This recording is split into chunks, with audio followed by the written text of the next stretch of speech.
الحمد لله رب العالمين والصلاة والسلام على سيد المرسلين نبينا محمد وعلى آله وصحبه أجمعين. We ask Allah subhanahu wa ta'ala that He grants us tawfiq and He grants us success and His assistance. Likewise we ask Allah subhanahu wa ta'ala that He purifies for us our souls and that He makes us of those who are clean internally and externally. Likewise we ask Allah subhanahu wa ta'ala that we return to Him with the best of returnings.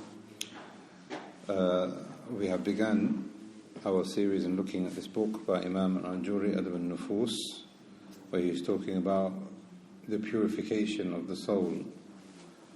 And in last week's lesson we looked at what the author mentioned about the very first chapter, which are the dangers of the soul.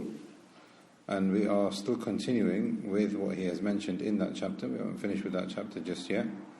But just as a recap, we learnt that he was saying, rahimahullah, that Allah subhanahu wa ta'ala mentions the soul over again in the Quran. And this is because the soul is something which is extremely delicate, and it could be something which is fatal and very dangerous. But for the person who protects the soul, for them they will have a lofty status with Allah subhanahu wa ta'ala.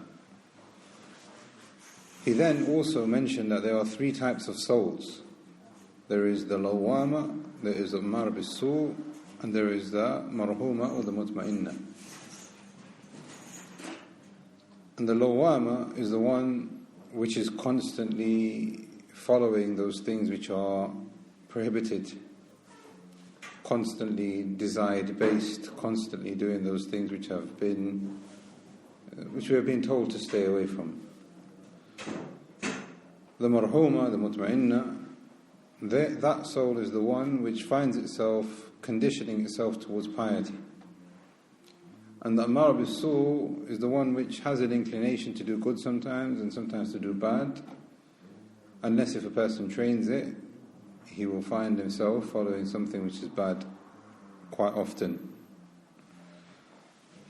And in this session now, with the remaining of this chapter, the next chapter, in next week's lesson inshallah, the author will begin to talk about some possible practical solutions for us to have a purification, for us to attain this purification, some things that we can do for ourselves. But the remaining of this chapter, inshallah, today we are going to be looking at some characteristics of the bad soul.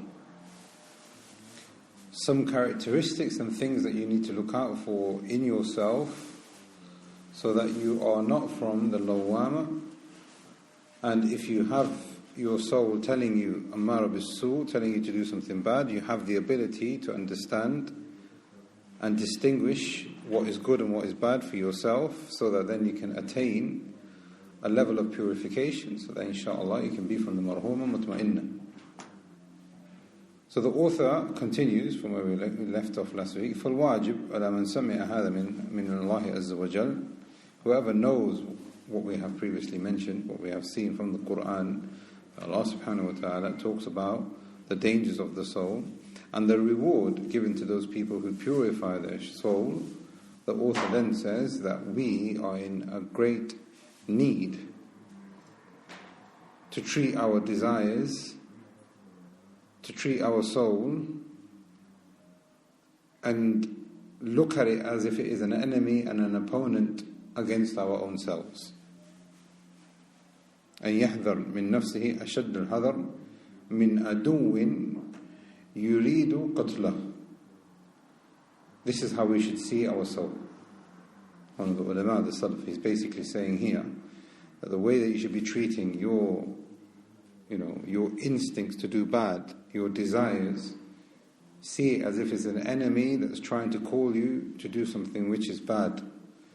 See it as an enemy who wants to harm you, perhaps even kill you, or أخذ ماله, or take some of your wealth, or to disparage your honor. This is how we should be treating the soul. Because your soul will lead you to your death if you don't control it. It will lead you for you to waste your wealth if you don't control it. It will lead you for your honor to be defamed because of some of the things that you could end up slipping up and doing.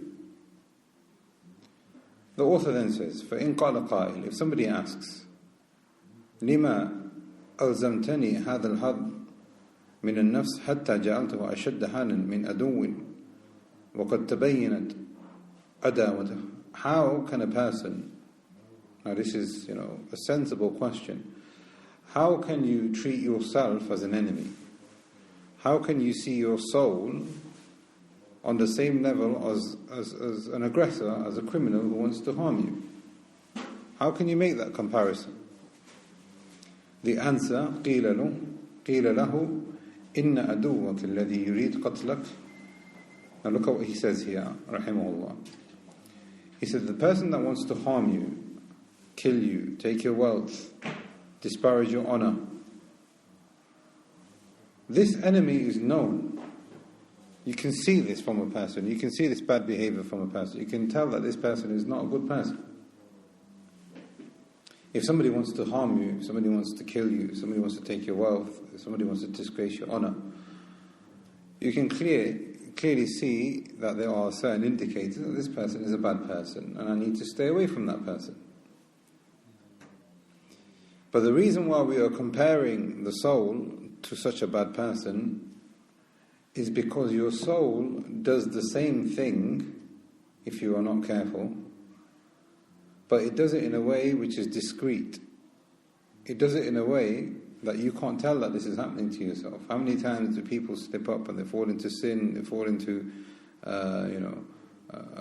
physical harm, losing their wealth, losing their honor, losing their dignity? All of these things happen because their soul has told them to do something, their desires have been encouraging them to do something, and they fall. And had it been a human being telling them, why don't you do this sin? Why don't you compromise your well-being? Why don't you compromise the purity of your wealth? Why don't you compromise your honor? You would say, no, I'm not going to do that. Because you can see that external influence. So the author is saying here, the reason why we are saying that your soul needs to be treated in the same manner as an enemy is because the results are the same, the conclusion is the same, but in actual fact, your soul, you, are a more silent and a discreet rival, an opponent to yourself, than an external enemy. That's point number one. Point number two, he says, فَإِنَّ اللَّهَ عَزَّ وَجَلَّ يُكَفِّرُ عَنْكَ بِهِ السَّيِّئَاتِ وَيَرْفَعُ لَكَ بِهِ الدَّرَجَاتِ. Another reason why we need to treat our own souls as the enemy, and we have this saying in English as well, you are enemy to yourself, you're bringing yourself down, you're letting yourself down. We say these kind of things.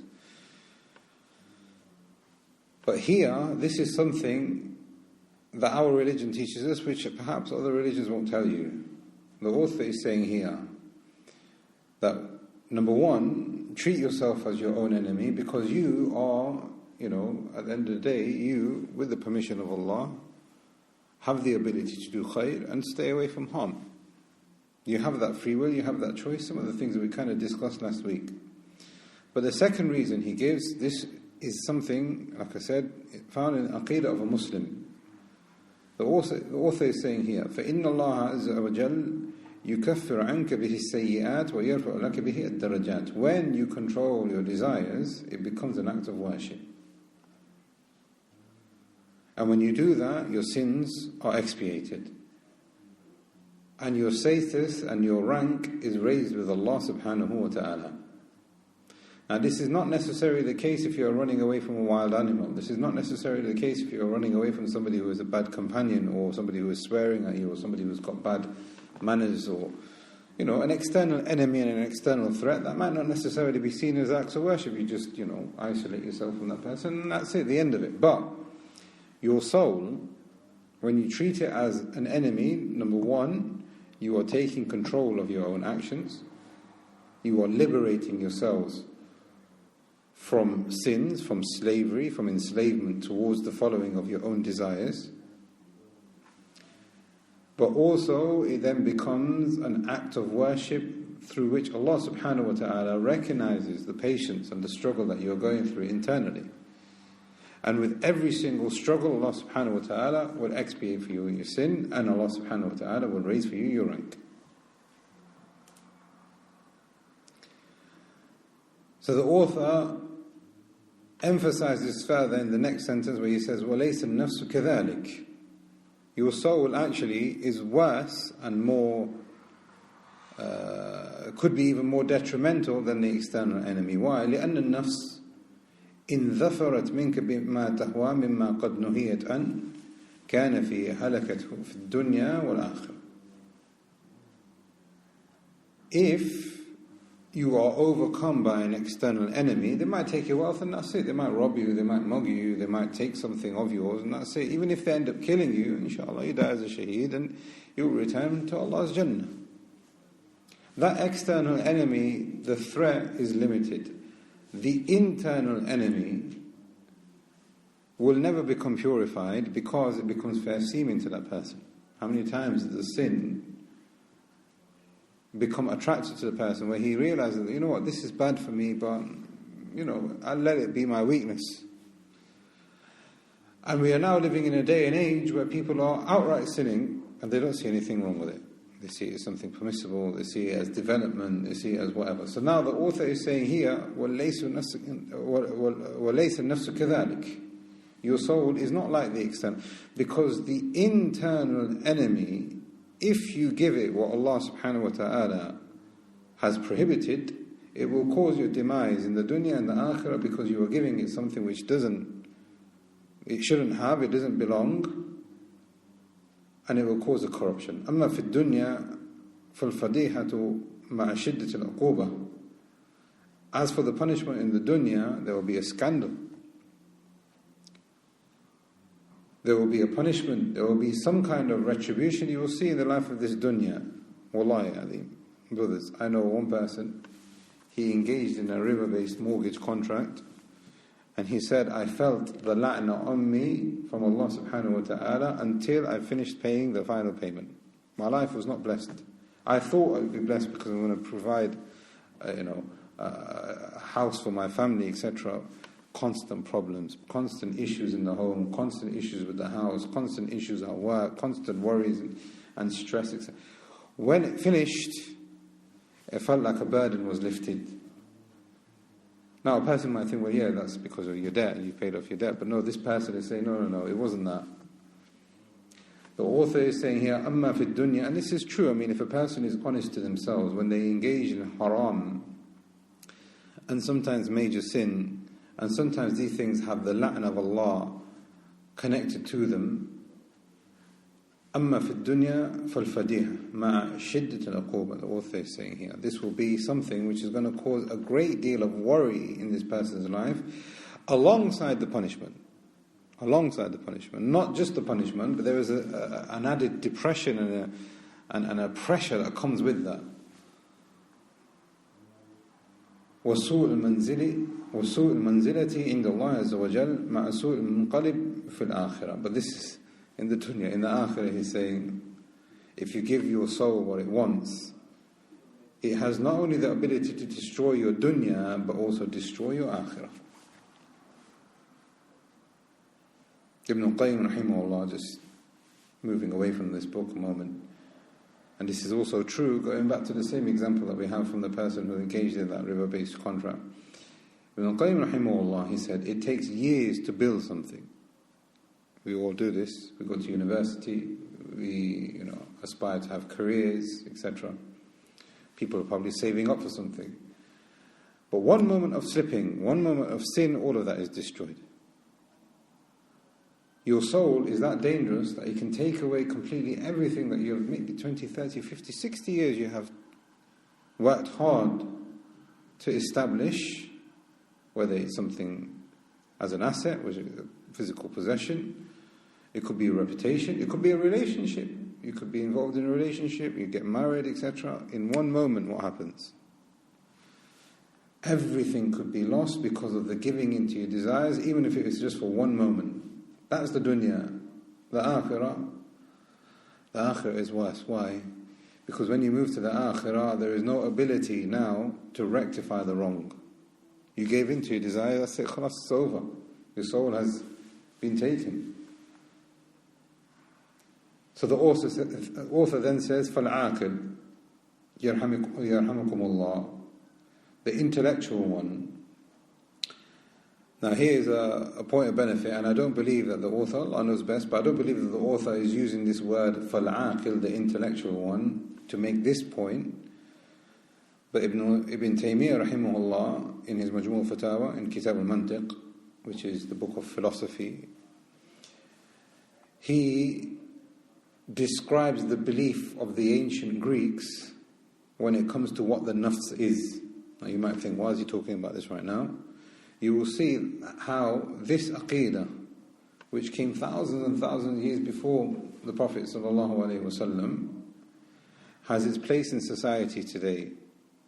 He says, Rahimahullah ibn Taymiyyah, that the nafs, which is your soul, which is your desires, your inner thoughts, etc., with the Greeks, and Ibn Sina followed this opinion as well, this Deviant Aqidah as well, with the Greeks, it is connected to the aql and the intellect of that thing. So in other words, your ruh and your soul is your aql, according to the Greeks. And that your body is just a vessel. Your body is just a vessel.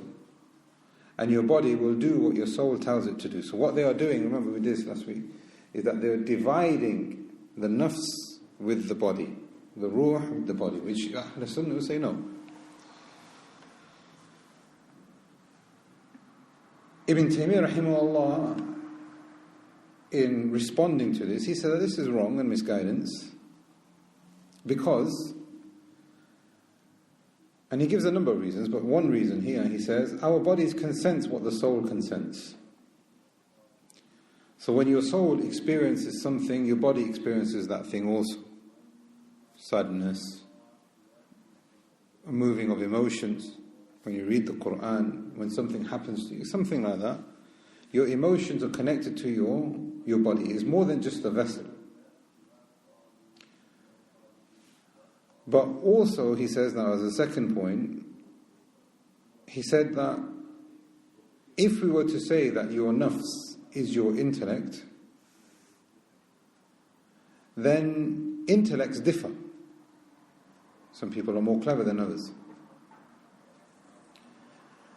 Therefore, if a person's nafs is connected to a person's aql, and that person's aql is low, you will find him behaving in a different way to other people whose aql is higher. And we don't find that in our behaviorisms as human beings.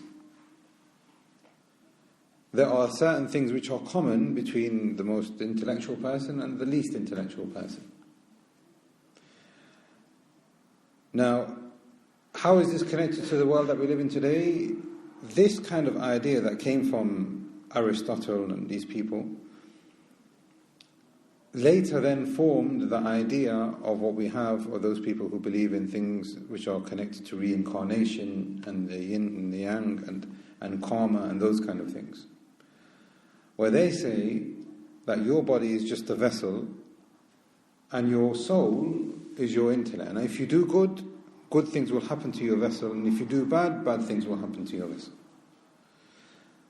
Okay, what happens after you die? After you die, if you've had a good soul, you will come back with a higher level of intellect and a higher level of soul. But if you do bad, you will be degraded and relegated, and you will go to being something which is lesser. The idea of reincarnation. So Ibn Taymiyyah rahimahullah is saying here that how come we don't see that in the world that we live in? How come we don't find, man behaving like animals and animals behaving like man, etc.? If the nafs is just one nafs, as you claim, meaning animals, humans, jinn, all of us have one nafs. This is what they're saying, the Greeks. He then went on to say, Ibn Taymiyyah rahimahullah, that Aristotle actually, he was one of their pioneers in thinking, he actually developed it so far, and again you will see how this is related to the world we live in today. He developed it so far, he then even said that your nafs is the aql, and your intellect, and your aql and your intellect has the ability to legislate for yourself as to what is good and what is bad. What does that mean? It becomes your legislator, which becomes on the same level as a lord and a deity according to our standards. Isn't that the world that we live in today? If I find something which is good, I will follow it. It doesn't matter what religion says. It doesn't matter if religion exists. It doesn't matter anything except that what my nafs wants and what my nafs can agree with, and what I, as a human adult living in a free society, as long as I give my consent, it doesn't matter. I can do whatever I want. I can do drugs. I can do alcohol. I can have multiple partners. I can do all of these things which I know which perhaps are bad for me. But the aql is the Rabb. So the author is saying here, rahimahullah, Abu Bakr al-Ajurri, rahimahullah, فَالْعَاقِلْ, the true intellectual person, yarhamakumullah, may Allah have mercy on you, is the one who connects the iman with the actions, his nafs with the body, and he does whatever is necessary to improve the iman and to protect the body, and this can only come about with submission to Allah subhanahu wa ta'ala. What's the evidence? Now he's going to give 3 or 4 different ahadith and some statements from the Salaf to show the importance as to why we need to train our souls and to be cautious of our souls. Remember, the chapter we're still talking about right now is why the soul is something which is very, very dangerous, but also at the same time it could be something which is very uplifting if you were to control it. We have a hadith from the Prophet ﷺ, which has been reported in Tirmidhi and Musnad Imam Ahmad. It's been classified as Sahih by Shaykh al-Albani. The Prophet ﷺ said, Al-Mujahid, the true Mujahid, Man jahada nafsahu fi ta'atillahi azza wa jal, is the one who fights himself, who controls himself, so that he becomes then an obedient person towards Allah subhanahu wa ta'ala. Let's just pause here after this hadith. The author so far in today's lesson he has said, if you have an enemy, you know who that enemy is. But if you don't know who that enemy is, then you're going to give in to that enemy. It becomes as a silent killer. But if you are able to control it, like this hadith is saying here, Al-Mujahid man jahada nafsa fi ta'atillah, he programs himself, he trains himself, he chastises himself, then you will know where that enmity is and where it comes from, and then you will be able to see what is right and what is wrong. But without this hadith and ahadith and texts like this, man jahada nafsun fi ta'atillah, the obedience of Allah and the submission of Allah, then the lines between what is right and wrong becomes blurry and it becomes grey areas, and you will think, okay, well, I think this is okay, when in actual fact it's haram. Or you will say, well, this is haram, when in actual fact this is something which is good and khair for you. Therefore, submitting to Allah and attaining a level of obedience to Him, where a person is training himself, the enemy then becomes known. And when the enemy then becomes known, which is yourself, your sins will then become expiated in a way that not only Allah subhanahu wa ta'ala will have mercy on you, but you will begin to remove those sins. Therefore, nothing can save you from yourself except yourself if Allah subhanahu wa ta'ala has mercy on you. But if you don't, and He doesn't have mercy on you, there is a destruction which is going to spiral, because that person doesn't know what is good and what is bad, what is obedience and what is not obedience. Therefore, the author is saying here, the intelligent one is the one who can control himself. And he gives an example: control your anger, control your desires, change your thoughts. But what he is saying here is you need to treat yourself as your own enemy. And to realize that whenever your desires is telling you to do something, then look at the implications of it and look at the greater khair or the harm that comes with it. That's the first hadith. Second hadith, this one's been reported by Ibn Majah and Ahmad as well, and again classified Sahih by Al-Albani, rahimahullah, that the Prophet ﷺ, one of the very final sermons that he gave during the final Hajj, he said, sallallahu alayhi wa sallam, "Ala ukhbiruk bil mu'min," shall I not tell you who the believer is? So he said, sallallahu alayhi wa sallam, "Al-mu'min man amanahu an-nas ala amwalihi wa anfusihim." The believer is the one who people are safe from when it comes to their wealth and when it comes to their own physical entities. وَالْمُهَاجِرُ مَنْ هَجَرَ الْخَطَايَا وَالذُّنُوبِ. And the muhajir, the person who immigrates for the sake of Allah, is the one who immigrates, leaving behind his sins. And he immigrates from his sins and his mistakes to the obedience of Allah subhanahu wa ta'ala. Again, this hadith is telling us, and this is one of the very final things that the Prophet ﷺ said publicly, is that you need, number one, to control yourself so that people are safe around you and that you are safe around others. And you can do that by becoming a muhajir. Muhajir meaning fleeing from the punishment and the disobedience of Allah towards His maghfirah and His obedience. Another hadith, this is in Bukhari and Muslim on authority of Abu Hurairah radiallahu anhu. The Prophet ﷺ said, "Laysa ash-shadid bis-sur'ah." The strong person is not the person who can wrestle people, who can overcome people, who can fight people and defeat them. إِنَّمَا الشَّدِيد, surely the strong one, الَّذِي يَمْلِكْ نَفْسَهُ عِنْدَ الْغَضَبِ, the person who can control his soul, control his desires when he feels that it is overpowering him. How many times have we been in that situation?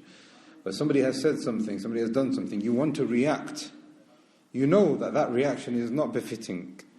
That reaction, perhaps even from yourself, it could be oppression because it is far worse in the way that you have been treated. You know that it's not something which pleases Allah. But your soul is telling you to react in that manner, to become angry in that manner, to behave in that manner. But the Prophet ﷺ is saying here, no, the strong one here, the mujahid here, is the person who is controlling his soul, his desires, and saying, I'm not going to behave in that manner. Even though I feel like I want to, even though I feel like I've been oppressed, even though I feel angry. So the author is basically saying, here we have another evidence that the person who is successful, the person who is elevated above others, because the Prophet ﷺ is clearly saying in this hadith here, Laysa ash-shadid bis-sur'ah, you could find a person who's got 20-inch arms, he spends all day in the gym. The Prophet ﷺ is saying he's not the strong one. His body is strong, his mass is strong, his organs, etc., but he is a person who can't control his soul. So on the Day of Judgment, and even in the dunya, as we have already established, the person who gives into the soul will have the consequences delivered to him. But the person who is strong, إِنَّمَا الشَّدِيدُ الَّذِي يَمْلِكْ نَفْسَهُ عِنْدَ الْغَضَبِ, is that person who can protect himself from giving into his soul. But if a person says, فَإِنْ قَالَ قَائِلٌ, the author says, what if a person comes up with a question? فَأَلَا مَا أُجَاهِدْ نَفْسِي حَتَّى أَغْلِبَهَا. How do I know that I have mastered my desires and I have defeated my weaknesses? Until what point? When will I know that I have now controlled and I've got good, grasp over my soul? How would I know that? He said, Rahimahullah, قِيلَ لَهُ, it will be said to him, تُجَاهِدُهَا حَتَّى تَنْزِمْ أَدَاءَ الْفَرَائِضِ وَتَنْتَهِي أَمَّعَاصِي. You will know that your soul is a good soul. You will know that you have control over your soul when your soul allows you to do those things which are wajib, and perhaps even enjoys those things which are wajib, and understands that these things are haram, and perhaps even has a dislike to those things which are haram. This is how you know that you have a control over your soul. This is how you know that your soul is a good soul.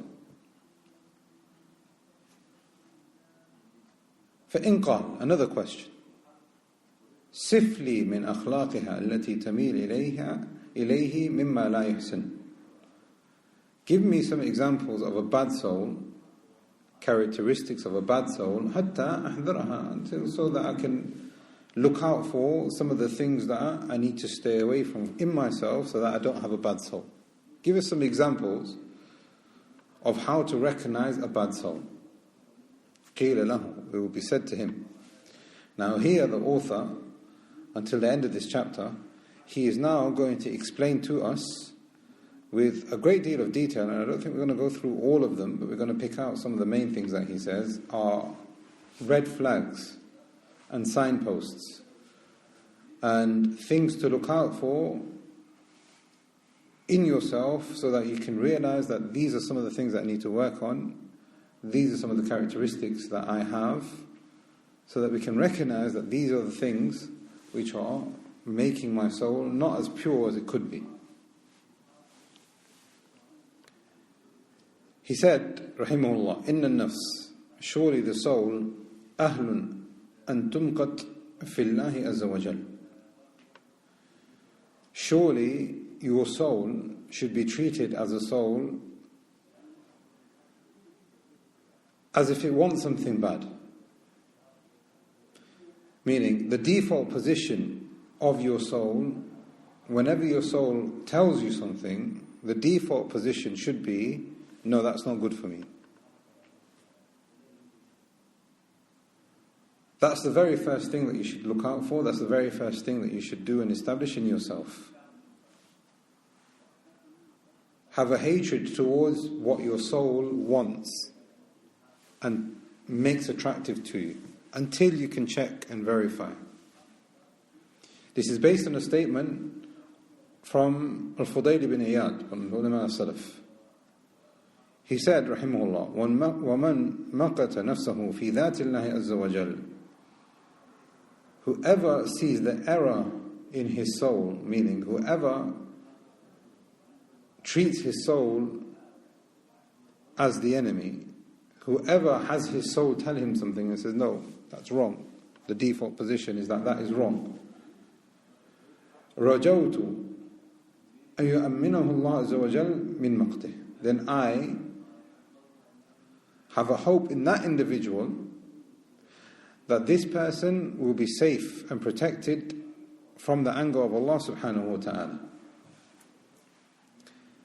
What this one of the ulama of the Salaf, Fudayl bin Iyad, what he is saying here is that if you err on the side of caution and you treat your soul in a manner as of preventative rather than later looking for the cure, you will be safe from the anger of Allah subhanahu wa ta'ala. And this is also true because, again, we live in a day and age right now because everybody is looking for something which is permissible. When something could be clear haram, they will say, where is this in the religion of Allah that you're making this haram for me? But had they listened to this advice, where you say, no, I'm not going to get engaged in that kind of thing until it becomes absolutely clear that this thing is permissible or the benefits outweigh the harm, etc., then his soul would have been saved. Why? Because when they fall and they slip and they give their soul what they want, then later on, it could be years later on, they realize, you know what, I've done something wrong. But now it's too late, I'm addicted. So it becomes harder for you to look for the cure. What the author is saying here, and what he is trying to narrate from us also from Fudayl bin Iyad, is that he is saying that if you treat your soul with that caution and you put a stop to it and you make a block towards it, to whatever it wants, that is safer for you. Therefore, what we need to do is look out for the things that your soul is making attractive to us, what it is calling us to have.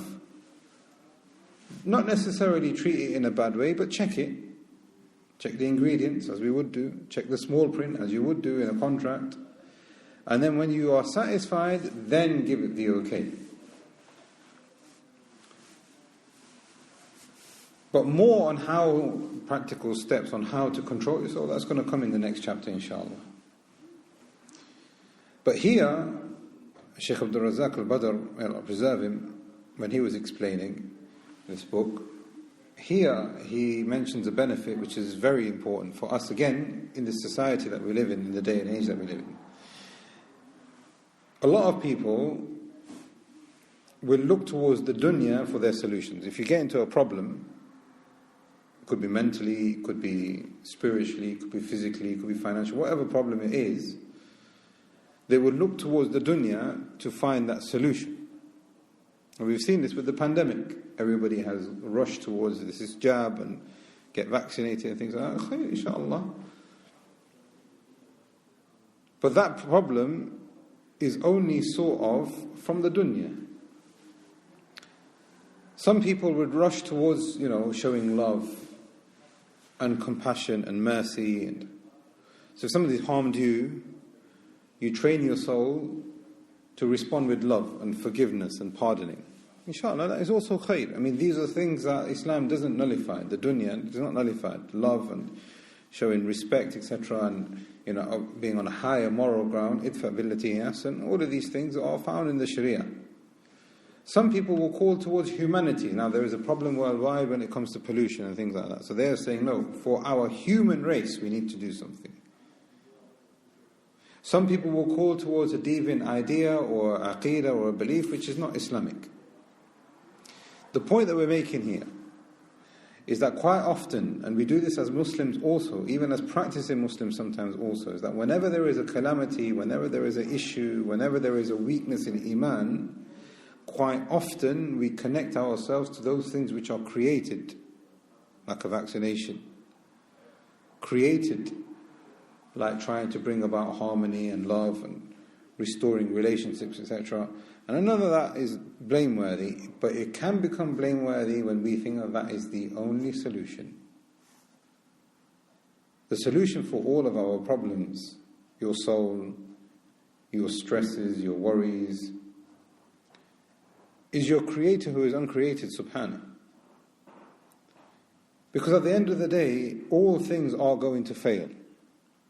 All things will go wrong, no matter how perfect that thing is. It will go wrong at some point. The Nabi of Allah sallallahu alaihi wasallam is the best of humanity. If people want to talk about, being a humanist, he was the best, but he passed away sallallahu alaihi wasallam. All good things, as we say, will come to an end. Everything will perish, except Allah subhanahu wa ta'ala. And this goes back to what we were saying last week, the importance of aqeedah and iman and tawheed when it comes to the purification of the soul. Now this is also another important point that we want to benefit from here, is that quite often people go through a problem in their life and they ask you for advice. They might see you as a good person, practicing Muslim, and you will give them a response that you think is sufficient perhaps for yourself, or what you think that the right answer would be. So you will say to that person, why do you pray salah? Why do you make dhikr of Allah? Why do you remove those sins? Why do you, start doing some good deeds? This is the problem. Why you're getting these problems in your life is because of the fact that you're far away from Allah. And that is a good answer, and it is the correct answer, but it's not the answer which fits for everyone. Why? Because let's be honest, a lot of people will say, well, that answer, I've heard it, and I don't want that answer, I want something else. They might not even be shy. They might not even be shy for them to say, what, I've tried it, but I found them boring. Islam is boring. The solution that you're giving me is biased. It's biased towards you because you are somebody that can do dhikr and that kind of stuff, but I can't do it. You're telling me to leave music and say subhanallah instead. I'm not going to find the same level of joy. You're telling me to leave my zina relationship and you want me to be in the masjid reciting Quran. I'm not going to find that as a solution. What's the problem there? The problem is that people are jumping steps ahead without looking at the root cause. The root cause is that iman in that person has not settled. It may be very dim, it may be there, but it's not settled. Unless if that iman is strengthened, there is no purpose. What's the purpose? You're telling me to leave this sin, come to the masjid, recite Quran. Fair enough, I can try that for a day, I can try that for 2 days, but I'm going to get bored of it. I'm telling you, I'm going to get bored of it. Why is he going to get bored of it? He's going to get bored of it because iman has not settled. The purpose has not been explained. the objective remains what? The dunya. Therefore, the cure to every single one of our problems, whether it's the purification of the soul or otherwise, is to go back to something that will not perish, subhanAllah. Because He has the key. Nothing else has the key. So we need to create that in ourselves. We need to create in that those people who have a weak iman, turn to Him, trust in Him, explain to them somehow why they need to go back to Him, why that haram relationship is haram, and the thing that they are looking for there can be found here, if not better. But we have to also make it clear to ourselves and those people who are looking for the cure that this life of the dunya is not going to be struggle-free. Your iman will need to be renewed. Your soul will need to be trained. Just because you find yourself in the masjid, you could be the imam of the masjid, it doesn't necessarily mean that there won't be any struggles. The people of iman will get struggles. The people of non-iman will get struggles. But it's your reaction to how you are going to deal with those struggles. The more you go back to Allah, the more struggles you might get. Ayyub alayhi salam, he was vegetated state for 18 years, according to Ibn Kathir. Was he not close to Allah? Of course he was close to Allah. Yusuf alayhi salam was made a slave, thrown into the well. Before all of that, jealousy between his brothers. That's punishment, that's a struggle in itself. Imagine you're in a home which is very toxic, people hate each other. But then he got kidnapped, then he got made a slave, then zina, then all of these different things that happened with him alayhi salam. Struggle after struggle, but iman was there. The relief was there. Why? Because he made it that he was connected to his Creator. And because of their iman, now again, going back to that sinful person, you take him away from the sinful environment, put him in the masjid. There is something that you as a practicing Muslim will appreciate that he perhaps won't, which is that you recognize that the battles that you are going ahead with, the struggles that you are finding yourself in life with, are there for a noble cause. Nothing which is expensive is going to come to you easily.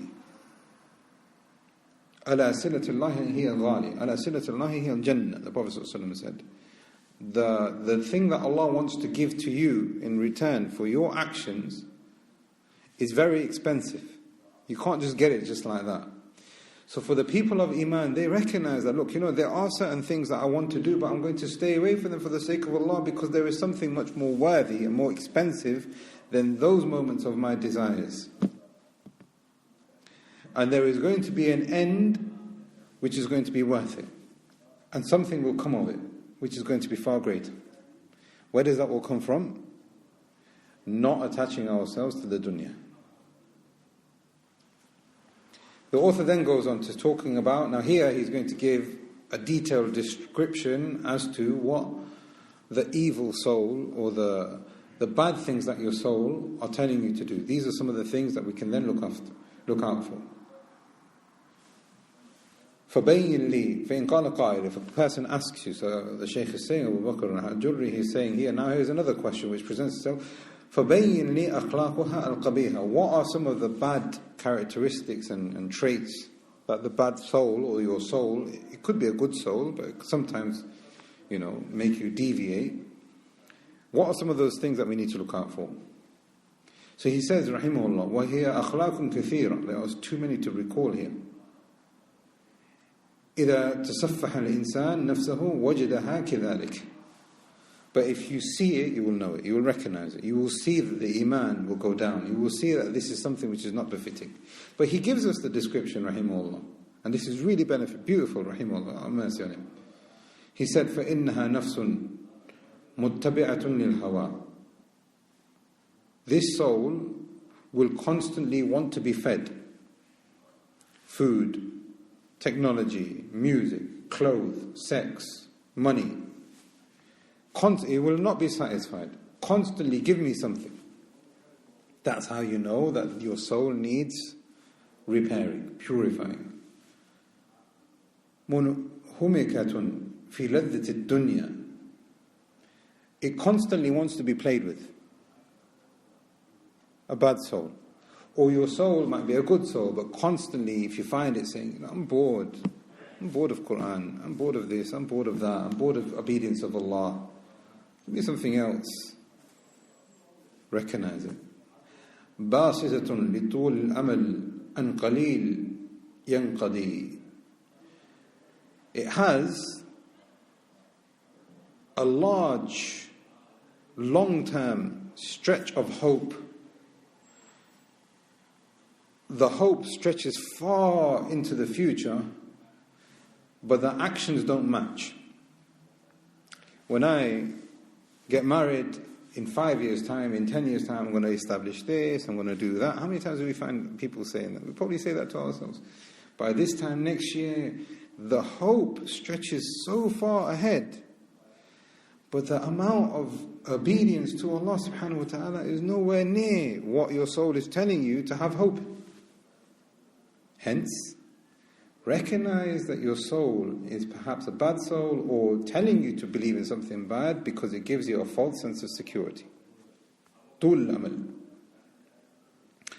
زاهدة في دار نعيمها لا يفنى. It is not interested in waiting for its rewards in a place where the rewards will never come to an end. It doesn't want to wait that long. It wants it now. You want the Hurul Ain? Forget that, I want it now. You want the khamar of Jannah? Khamar of Jannah cannot be compared to grapes that go bad, that have worms inside of it, that's got pesticides got laced all over it, that's come from soil that has worms inside of it. It cannot be compared. But he wants it now. Give me it now. It's not interested in waiting. محبة لأخلاق تعلم أنها مضرة بها غدا. A weakness in a soul, or a weak soul, is not bothered about those things which could harm him tomorrow. Again, he wants it now, but also he can recognize that this thing is going to cause my demise, but it doesn't matter. I'll deal with it then. ضاحكة مستبشرة ناعمة بما عنه مولاه نهى. It enjoys, and it loves, and it rejoices, and it finds a comfort in those things that its master, its Lord, Allah subhanahu wa ta'ala, has forbidden. Relaxation only comes about when the music is on. Relaxation can only come about when the football is on, when the music is on, when the TV is on. That's the only time when you can relax. Nafsun tafiq bi wa'd al-makhluq wa inda wa'id al-mawlah tatalaka. It will listen to the promises of the creation. But when you have a threat or promise, perhaps even, from the one who is the creator and is uncreated, subhanahu, it has a level of doubt. So when the woman calls you, or when your friend calls you, or when the bank manager calls you, and he says, I've got this proposition for you. Interested? The soul listens to those promises above what Allah subhanahu wa ta'ala has described for you as a promise. نفس ندبه الله إلى الصبر عند المصائب تعزية منه لها فلا تقبل العذاب. Every single one of us are going to be tested with a test. So the author is saying here that when you are afflicted, a sign to look out for in a bad soul is that it doesn't want to accept the condolences of Allah subhanahu wa ta'ala. Rather, it demands answers. Why is this happening? Why is this happening to me? I don't deserve this. I've prayed. I've attended everything that I'm supposed to attend. I've done my fasting. Why am I being tested in this manner? What is the answer? But the condolences of Allah is that if you are patient, what happens? Inna ma'al usri yusra. Allah subhanahu wa ta'ala will give you a way out. Inna ma'al usri yusra. With every difficulty, there will be two reliefs. The author is saying here, something to look out for in a soul is that when you are tested, you find yourself being agitated. I want to know what's going on. Why is this happening? نفس تترك المعاصي بعد القدرة عليها حياء من المخلوقين. A sign of a bad soul, or a sign that there is some badness, is that it only gives up sins in fear of bad reputation, in fear of a scandal from man. وَعِنْدَ نَظَرِ اللَّهِ الْعَظِيمِ إِلَيْهَا قَلِيلَةُ الْحَيَاءِ. But when it comes to him being conscious of Allah, if he is conscious of Allah, he has very little shyness in front of Allah subhanahu wa ta'ala. نَفْسٌ تَسْتَعِينُ بِنِعْمِ اللَّهِ الْكَرِيمِ على معاصيه في صباحها والمساء. Allah subhanahu wa ta'ala constantly gives us favors, food, drink, clothing, etc. A sign that your soul is calling you to something which is bad is that when you take the favors of Allah subhanahu wa ta'ala, you have no appreciation towards Allah subhanahu wa ta'ala with it, and that you will use it to disobey Allah subhanahu wa ta'ala, the one who blessed you with that khair in the first place. There's no appreciation, there's no reflection in saying that, where did this thing actually come from? Nafsun yakhifu alayha mujalasatul battalin. It becomes very easy for him to find himself in gatherings, in feeds, in trends, in social medias, in groups which are full of idleness and falsehood. Very easy. You can spend hours there. وَيَثْقُلْ عَلَيْهَا مُجَالَسَةُ الْعُلَمَاءِ. But it becomes hard for him to sit in the circles of knowledge, learning, reading, benefiting, memorizing, whatever it is of khair, becomes difficult. 5-10 minutes later, eyes get drowsy, close the mushaf, I'll come back to it, let me see what my phone is saying now.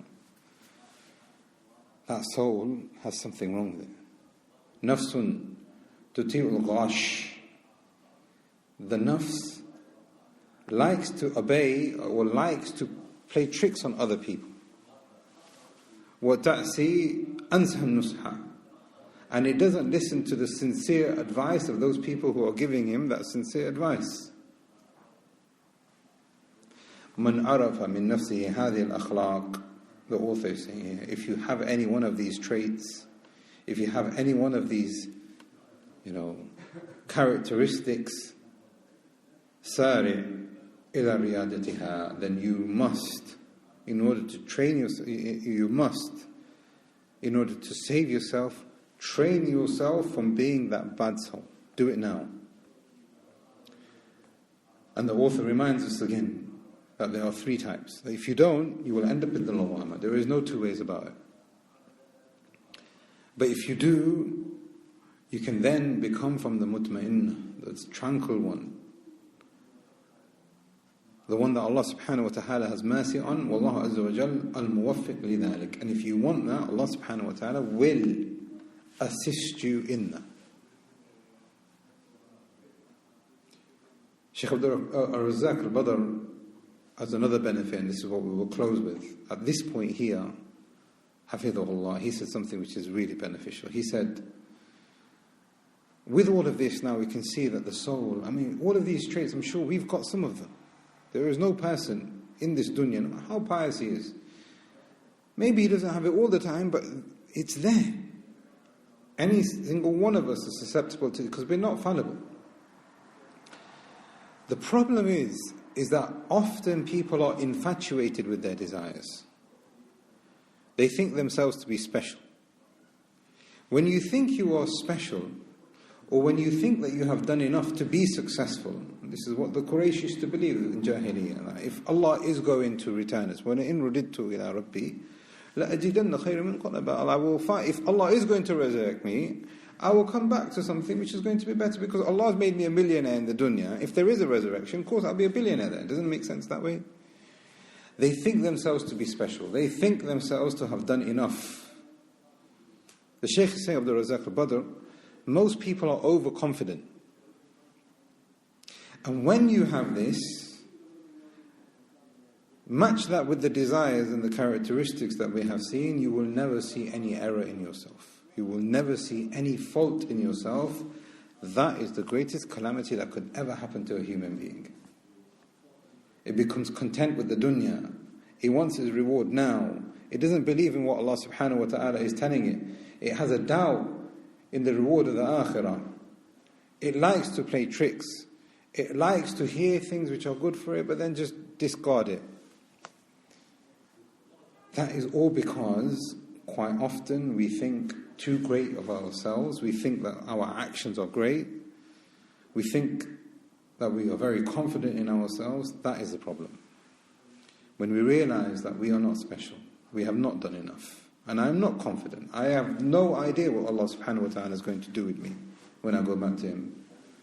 Then you will realize that there are certain things that we need to change in ourselves right now, and that is the way that the person will find himself attaining the mercy of Allah subhanahu wa ta'ala.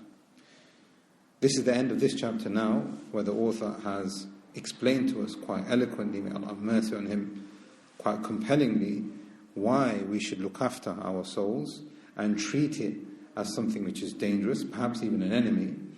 Next week's lesson, he will then begin to give us some practical solutions on what we can do to purify our souls. We ask Allah subhanahu wa ta'ala that He aids us to do this, and that He makes us of those souls which are firm and content and have the comfort of Allah subhanahu wa ta'ala granted towards it. Likewise, we ask Allah subhanahu wa ta'ala that He grants us a place in His Jannah, and that He makes us of those who He frees from His hellfire for us and our loved ones. هذا والله أعلم. صلى الله على نبينا محمد وعلى آله وصحبه أجمعين.